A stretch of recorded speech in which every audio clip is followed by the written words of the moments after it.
But I've no idea what I've done with it. And I mean, obviously, I would have had a full set of slides. I have no cooking clue where it is, but it's not necessary because you can simply just stick the other slides together. It's not that difficult to do.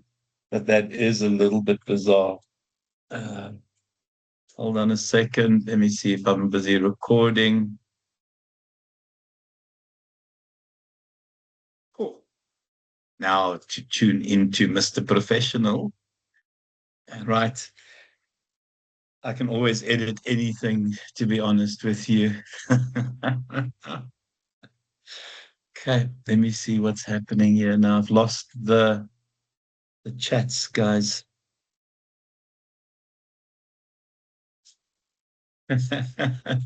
um, you do not want to see me have a few beers and lecture. It goes sideways very, very badly, guys. It goes sideways really, really badly. Um, I can't even admit it because I'm being recorded, but I went for lunch once, and this is about 20 years ago, and had a few beers thinking by the time I get back to class, it'll be gone. They worked. It was an interesting class. That was once and only once ever. Not that silly anymore. Guys, to go through this process, then I think we know where we're at. Everything has been done.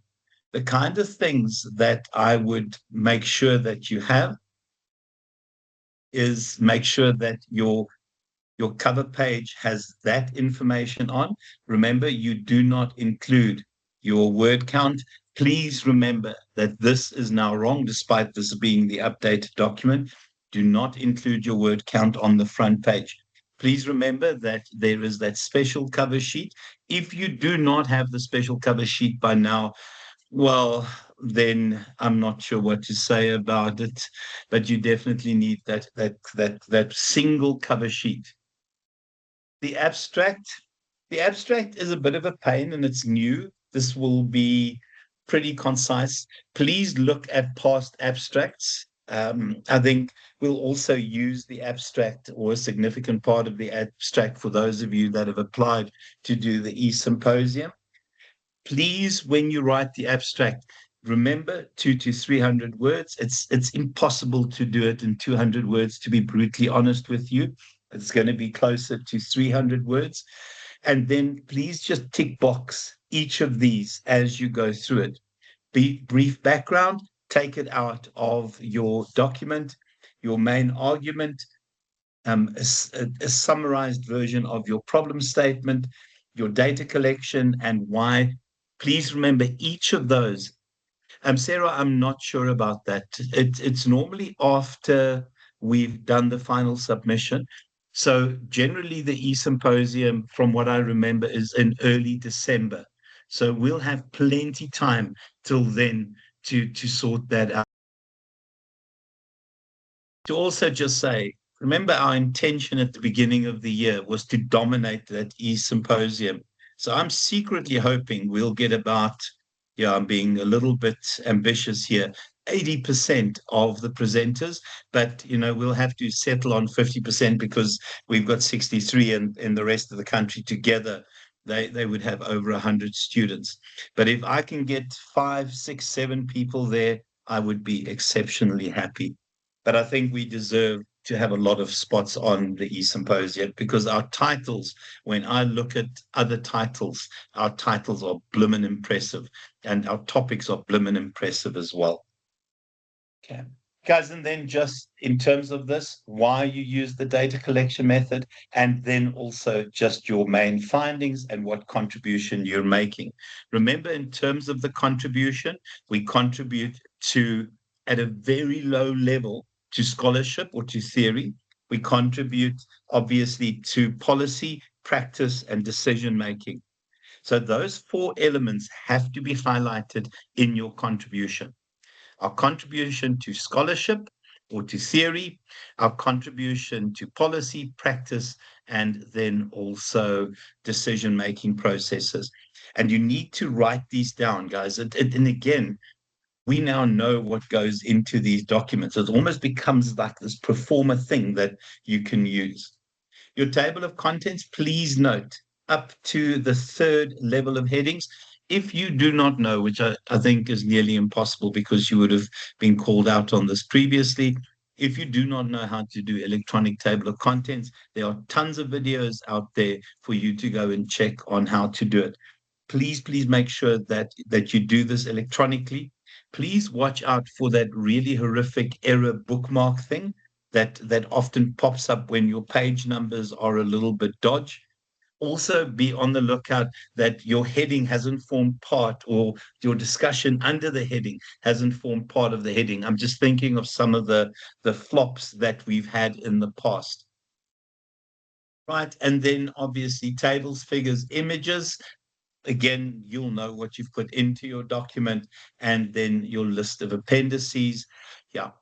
Important in terms of one of those appendices will be your declaration, your AI declaration. Let me just verify that, because I did write this down in my book, and yeah, the brain is not always where it should be. Let me just make sure that it is an appendix that you have to put in. Hold on a second. Looking at some notes that I can't even read because they're so rude.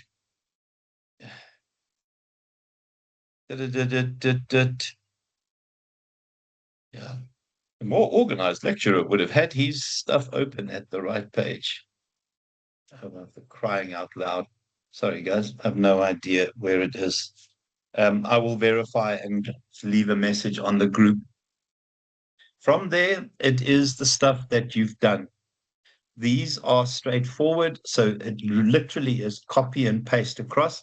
Please remember, in terms of the copy and paste across, that you have to make sure that you update your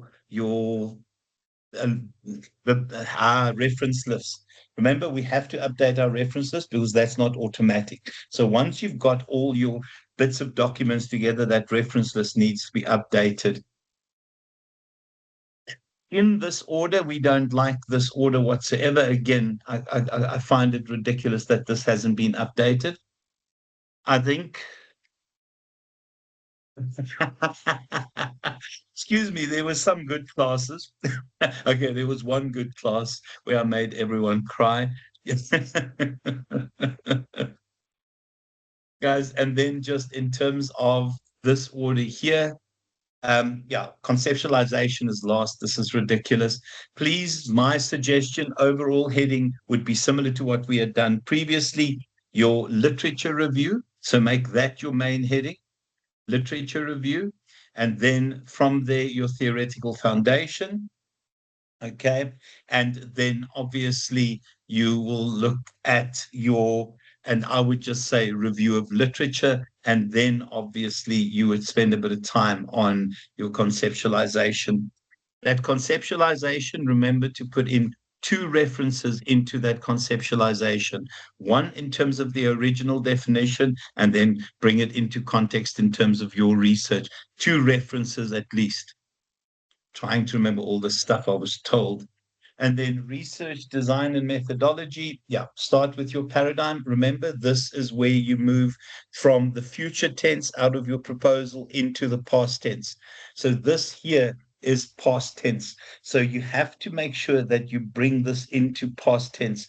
That is absolutely essential. And I trust that we've done that already, that you've spent a bit of time doing that and getting that sorted. There will be glitches that slip into it. Please get somebody to proofread your stuff. It's impossible for your supervisors to proofread every document, guys. I have got, I think, 12 or 13 students that will be giving me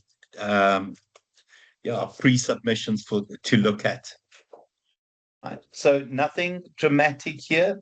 You've got all of this designed approach. You've got that population and sampling. Please, in terms of the population, the one update which is quite frustrating is that they now want the total potential population in numbers that you can draw from. So you're going to have to go look at Stats SA around that information. And then just the rest, your data collection, remember either interviews or surveys, questionnaires, and then how you went about collecting data. You can also talk about your resources. You can see this stuff, data analysis technique. And then, yeah, this is in the wrong place, but we leave it here. This will be moved later.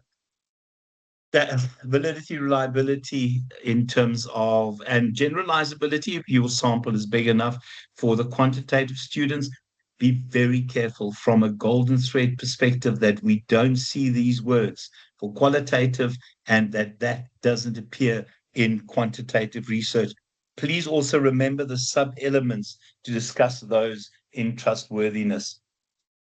Yeah, and please, when you do this, guys, please go look at Jackie Grant's submission, in particular for the ethical implications. I have not seen anyone come near her discussion on the ethical implications. Jackie Grant, you guys have had that from day one. And then limitations. Be very careful in terms of limitations. The fact that it's only an honors level, they're going to be offended by that, right? Think of real limitations. Think of, and time is not a limitation because we had a year to do it. You know, maybe that we've only done it in Gauteng. Maybe that in the past, maybe that we didn't get the full array of people complete the surveys as we had hoped. So numbers and those kinds of things are important. Guys, and then just in terms of your findings, so this is what was in the previous submission. Absolutely essential that you check what you've been sent in terms of the feedback. I think one of the things that frustrates us intensely as supervisors is that feedback that I've given previously is still not being attended to in a second or third submission. And remember, that happened with some of my students. Now, I don't think it was with my online students. I think it might have been with the other campuses students, where feedback that I'd given, 6 months ago, still have not been accommodated. That drives us insane. It irritates the heebie-jeebies out of us, okay? And then, yeah, lastly, your final heading, implications for future practices. So just set the stage. What else can be done? Where else do we need to look? What we can we consider in terms of the future? And then your final conclusions and the value that you've added in terms of the world, guys, and then just your reference list and your annexures. Gotta love when they talk about appendices there and then they write annexures here, but ek gaan nou nie daaroor praat nie. I always find those kind of things a little bit frustrating. My favorite, you're still putting in that, yeah, I'm not allowed to say the word, the concept document. Okay. In one of my previous classes, whenever I wanted to say a bad word, I used to say mountain berries. Now, you can imagine what mountain berries would translate to. No, it's not possible. But so the mountain berries concept document. And that is that. I literally, yes, 100%, 100%. Mountain berries is a wonderful swear word. Wonderful if everyone's on board what it really means. Honestly, guys, I can do absolutely nothing for you now. I don't even know why we're here. Now, I know some of you are here to hear the dulcet tones of my voice, which, I'm quite happy to deliver on. I'll be doing a rendition of My Way by Frank Sinatra in a second. Any questions, any comments, guys? It literally, I'm wasting your time. I'm wasting your time. I'll be online again when we see each other in 2 weeks' time, and that will be our last bit in terms of this. You can hear the Hadidars are on fire outside. I really have nothing